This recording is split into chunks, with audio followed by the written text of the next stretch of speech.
A large portion of the Jewish nation has returned to its homeland, but the heart, soul, and mind of much of the Jewish nation are still in exile mode. This state of affairs must and will inevitably change. This is Torah Nation TV from Jerusalem, and we are speaking with the head of Machon Shilo, Rabbi David Bar-Hayim. Shalom, Rabbi Bar-Hayim. Shalom. Some claim that on Shavuoth, one must wait until Tet HaKochavim, nightfall, before saying Kiddush or davening Arvith. What is the Rabbi's view on the matter?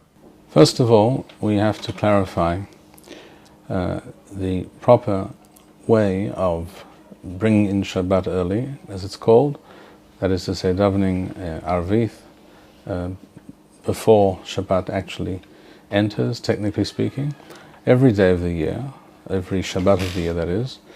And then we'll discuss if there's any difference between a regular Shabbat or Yom Tov and Leil Shavuot.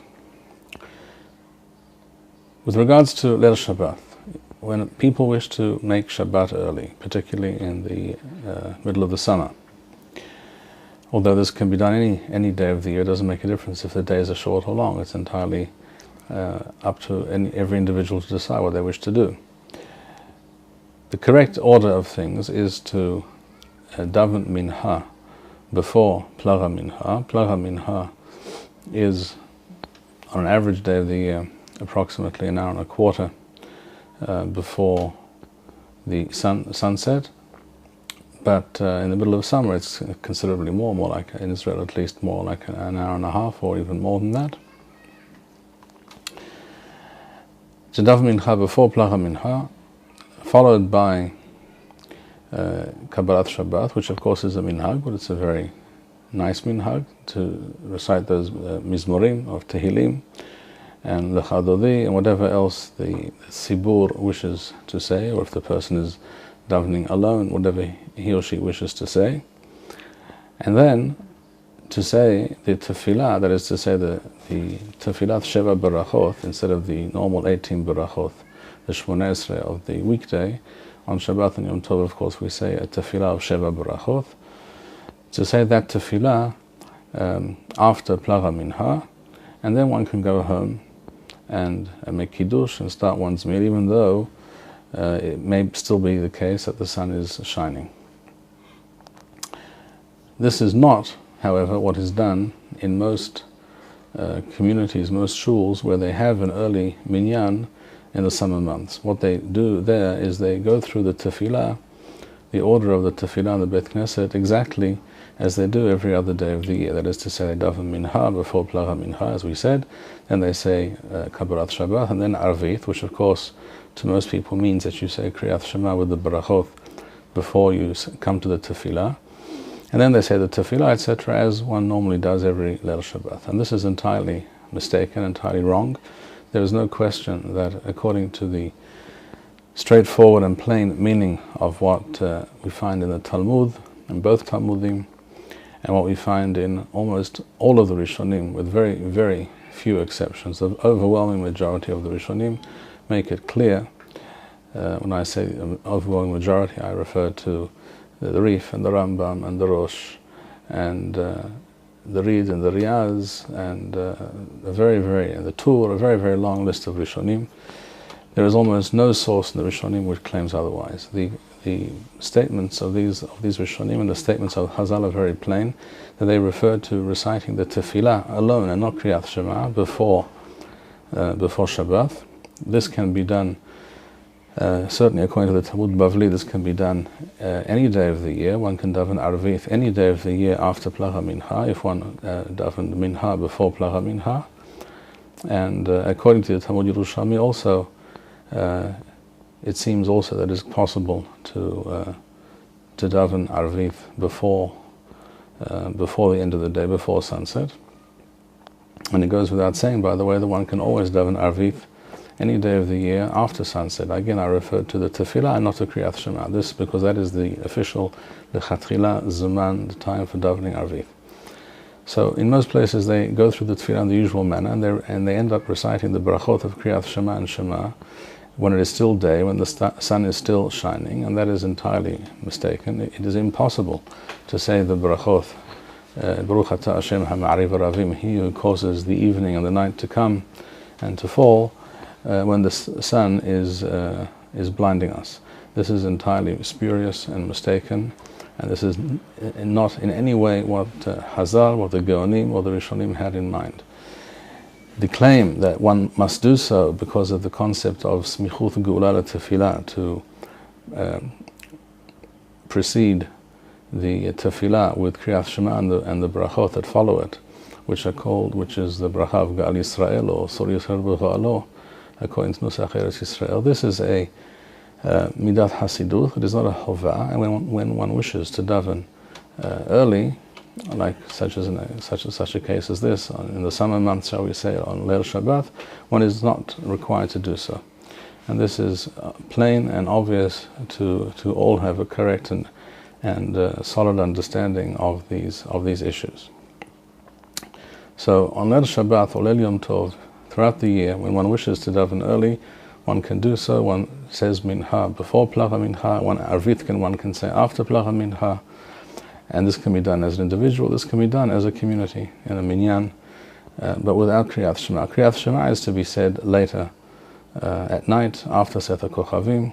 This can be said before the meal, if you don't start eating before Seth HaKochavim, or it can be said after the meal, when one goes to sleep, etc. There is no issue, there's no problem in doing so, whatever. And by the way, the same applies to Sefirat HaOmer. One cannot say Sefirat HaOmer when it is still day. One has to wait at least to Ben Hashem, and therefore that also is to be said later. That is with regards to Leil Shabbat and Leil Yom Tov throughout the year. The question is there any difference between Leil Shavuoth and the other Yamim Tovim and Leil Shabbat? And the answer is there is no true and cogent reason whatever to make any distinction between Shavuoth and any other of the Chagim or Shabbat. The notion that there is a difference was first raised by the father of the Shila and is quoted by a number of Ahronim, like the Taz and the Magen Avraham. Is quoted the Mishnah Brura as something which is obvious, that one waits on Leil Shavuoth, one waits to daven Arvith and to say Kiddush till Seth HaKochavim. But this, in fact, is a very, very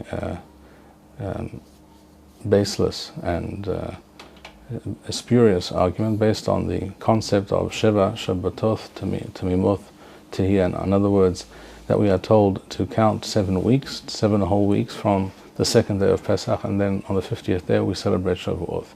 And if one davens early, if one says Kiddush early, one is, as it were, missing part of those 7 weeks. This is a very unfounded concept, and I wish to quote very briefly the words of the Ya'abetz on this issue. The Ya'abetz writes in his Sidur Bet Yaakov as follows: Yesh omerim shema'harim litpalel ad shehashicha. There are those who claim that one should wait to daven Arvith until it is dark, until nightfall. We're talking here about Leil Shavuoth. Whu dikduk kalush mehudash me'aharonim. And this is a very weak and unsubstantiated argument, an invention by the Aharonim. So says the Ya'abetz. And if one says Arvith before nightfall, as one can do, as we said before, every Shabbat, every Yom Tov. In fact, one can always have an Arvith early. But particularly on El Shabbat or El Yom Tov, if one does this after Placha Mincha, the time when one is able to add Mihol ala Kodesh, Hareze Zariz wa Niskar b'kiyum miswa. Then he is to be praised for performing the miswa in the best possible way, because there is an inyan to do things Zarizim Maktimim, and to bring in Shabbat or Yom Tov early is a miswa. Umitkayim za wa za biyado. So says the Ya'abetz, and it seems to me that anything I would add to that would be superfluous. I also have seen other poskim who have written things to the same effect. I have seen that Rabbi Yosef, for example, wrote that it is possible to daven Arvith on Leil Shavuoth like any other Shabbat or Yom Tov before nightfall. And even with regard to Kiddush, there are those who claim that the real issue is just Kiddush, not Arvith. Even with regards to Kiddush, he says it's possible to say Kiddush before, and there is no doubt in my mind that it is so, and this is also the view of the Abbas, etc. And this is the clear, straightforward meaning of the almost overwhelming majority of the Posukim. When Chazal spoke about davening early, they also spoke about saying Kiddush early, even on Friday. In other words, Erev Shabbat, before it is really Shabbat, saying Kiddush. And it goes without saying that when one says Kiddush, one immediately follows Kiddush with the meal, with the Se'udah, Ki'en Kiddush ela b'makom Se'udah. So if you said Kiddush, you obviously intend now to have the meal. You can't make Kiddush now and then wait an hour and then start the meal. That's not called Kiddush b'makom Se'udah. Why does the rabbi not accept the claim that the 7 weeks need to be tmimot, complete, and that saying Arvit and Kiddush early detracts from their completeness? If one looks at the pasuk, Sheva Shabbatoth Tmimot Tiyana, this pasuk refers to the Miswah of Safirat HaOmer. The meaning of the pasuk is that we are commanded to count 49 days, which is 7 whole weeks, from the second day of Pesach, following which the 50th day is automatically Shavuoth. The 50th day, by the way, does not depend on anything that we do. It is automatically Shavuoth. The Miswah of counting 49 days is completed the moment the person counts the 49th day, the night before. At that moment he has counted the 49 days. Whether he chooses to daven Arvith or to say Kiddush before the end of that day, as he can do any other Shabbat or any other Yom Tov, this has no bearing on the question of when Shavuot begins or when it does not begin, just as the question of when Shabbat begins is not connected to the question of the issue of when a person makes Kiddush. A person can make Kiddush half an hour or an hour, and even perhaps a little bit more before Shabbat enters, technically speaking, before Seta Kochavim, and yet he is allowed to make Kiddush, he is allowed to eat his Sudat Shabbat, as the Tosafot that we mentioned before explicitly mentioned in Pesachim Daf Tzaditet Amud Bet. Nowhere do Chazal suggest that Shavuot is anyway different. The same is true of all the Posukim until very recent times. This suggestion that one somehow detracts from the 7 weeks by davening early is spurious and is not based on anything at all.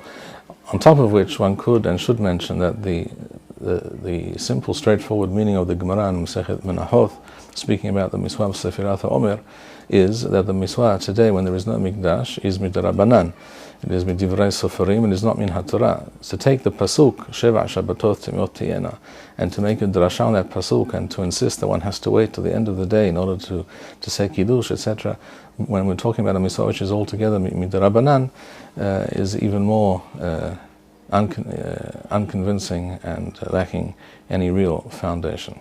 It goes without saying that the plain, straightforward meaning of all these halachot and all these statements of the Chachamim is that one may daven Arvith early on Leil Shabbat, Leil Yom Tov, including Leil Shavuoth.